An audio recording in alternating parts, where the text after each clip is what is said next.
अस्सलाम वालेकुम जी। आज का हमारा टॉपिक है थर्मल एक्सपेंशन के बारे में। हम देखेंगे कि थर्मल एक्सपेंशन आपके पास क्रिस्टल में कैसे अमल करती हैं। जो टूल हम समझते हैं कि आपके पास हार्मोनिक और एन हार्मोनिक जो आपके पास कंसेप्ट आता है वाइब्रेशंस का, उसमें से किसका अमल दखल होता है, इसकी मैथमेटिकली एक्सप्लेनेशन समझेंगे। सारे को आज डिटेल में देखते हैं। तो शुरू करते हैं।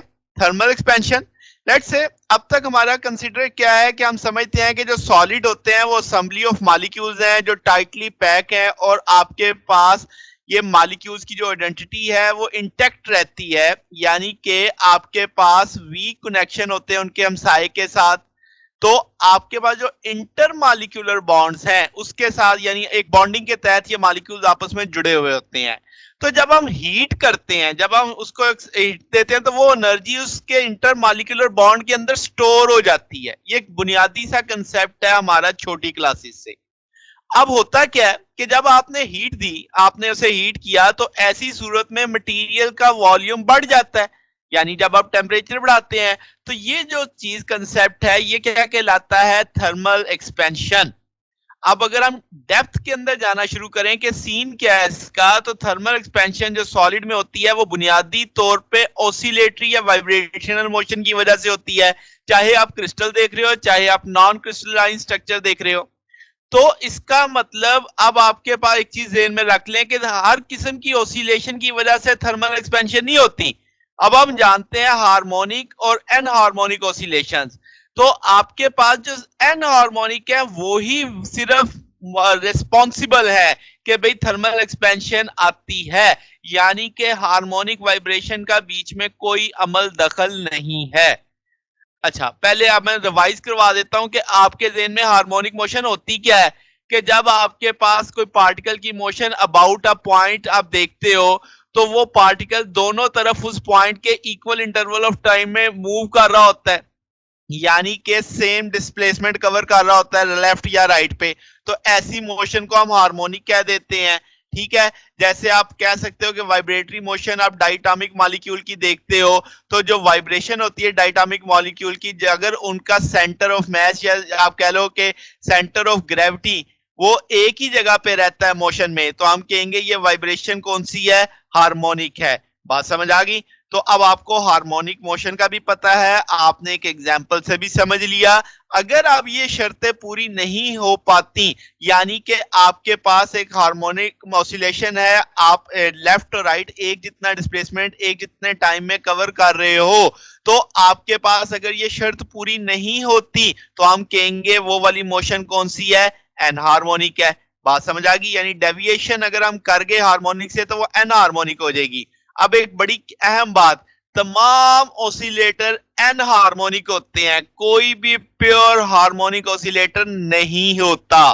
ठीक है। और ये जो एन हार्मोनिसिटी का जो कंसेप्ट है ये लो टेम्परेचर्स पे इतना वाजिया नहीं होता, हाई टेम्परेचर्स पे ये ज्यादा वाजिया हो जाता है। ठीक है। इसके इफेक्ट्स ज्यादा आते हैं एन हार्मोनिसिटी के।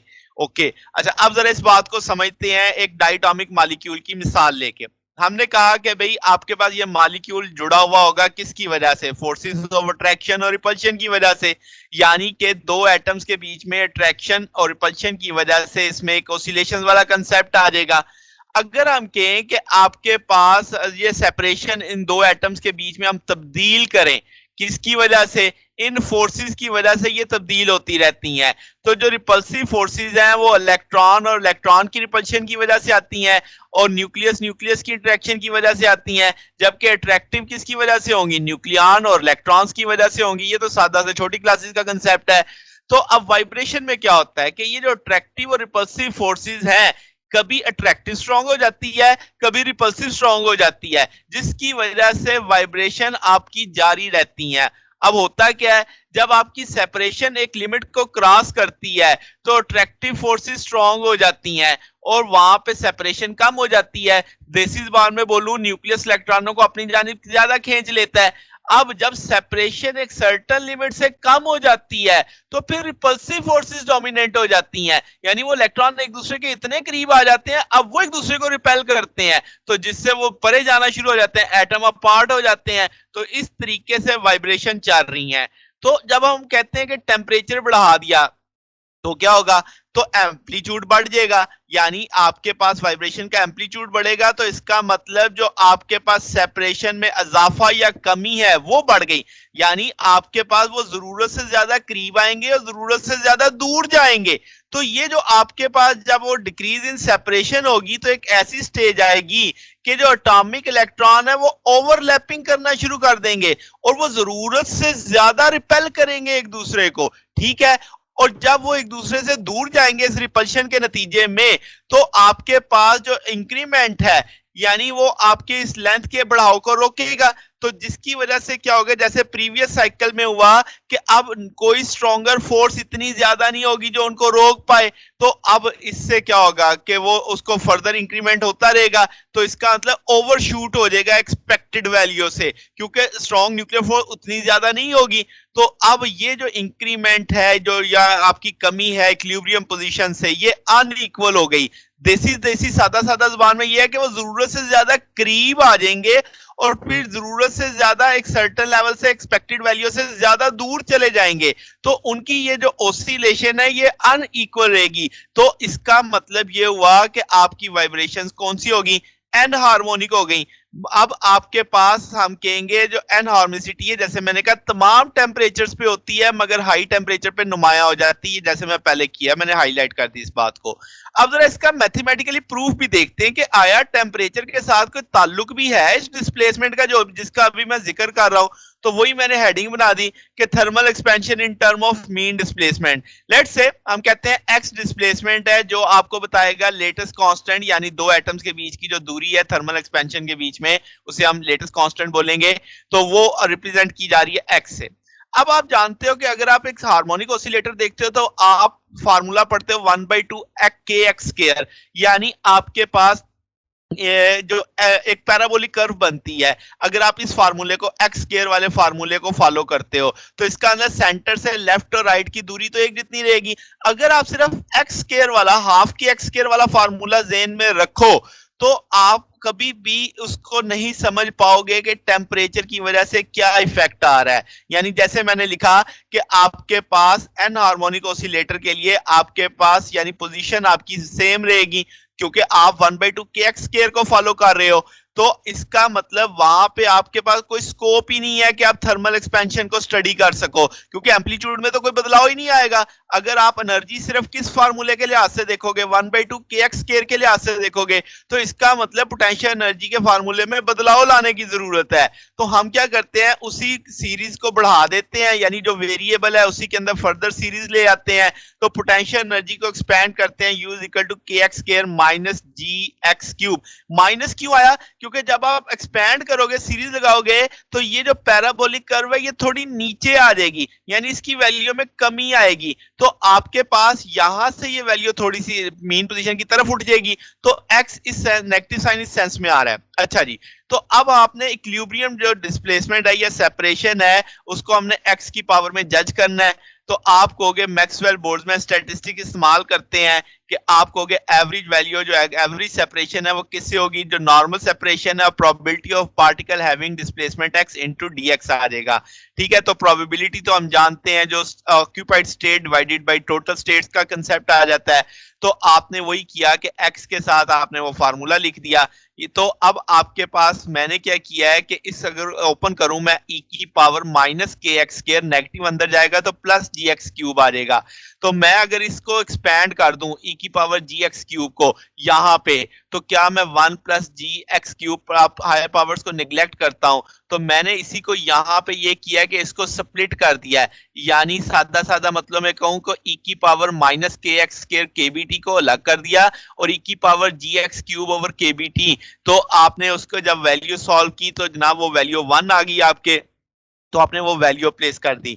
तो 1 के साथ ये भी ज़रब खाएगा प्लस जी एक्स क्यूब के साथ भी, दोनों टर्म्स के साथ ज़रब खाएगा। बात समझ आ गई ना, यानी एक फैक्टर जो ऊपर था एक्सपोनेंशियल में उसको सीरीज बना के ओपन कर दिया और साथ वाला फैक्टर जाहिर है उनसे ज़रब खा देगा। डिवाइडिंग फैक्टर में अब आप देखो तो मैंने जो आपके पास माइनस जी एक्स क्यूब वाला फैक्टर है उसे सिर्फ निगलेक्ट कर दिया है, क्योंकि अगर आप उसे निगलेक्ट भी कर देंगे तो आपके पास यानी आपकी एवरेज वैल्यू में कोई ज्यादा चेंज नहीं आएगा डिनोमिनेटर में।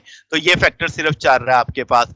अच्छा, तो अब क्या है जनाब कि आपके पास जब ये 1 से ज़रब खाएगा तो इसमें तो कोई बदलाव नहीं आएगा। अगर आप गौर करो तो ये तो वही फ़ॉर्मूला हो गया जो आपने एनर्जी का था, जिसमें आपको उसके टेम्परेचर के साथ बदलाव का कोई फ़र्क नज़र ही नहीं आता था। तो हम इसे ऑड एक्स की वैल्यू चूंकि ऑड फंक्शन के तौर पे आएगी तो ये वैनिश हो जाएगा। तो मैंने इसे रेड हाईलाइट इसीलिए किया है कि भाई ये हिस्सा खत्म हो जाएगा, सिर्फ ये हिस्सा बचेगा आपके पास। बात समझ आ गई? ये जी एक्स क्यूब था, यहाँ पे एक एक्स पहले से था तो एक्स की पावर 4 हो जाएगा, तो जी एक्स की 4 ये लिखा गया है। और याद रखोगे जी जो है वो काफी छोटा है किससे? के से। अच्छा जी, तो अब ये चीज आ गई तो आपको पता है ये फैक्टर खत्म हो जाना है, जो बच जाने वाला फैक्टर है वो मैं लिख देता हूं।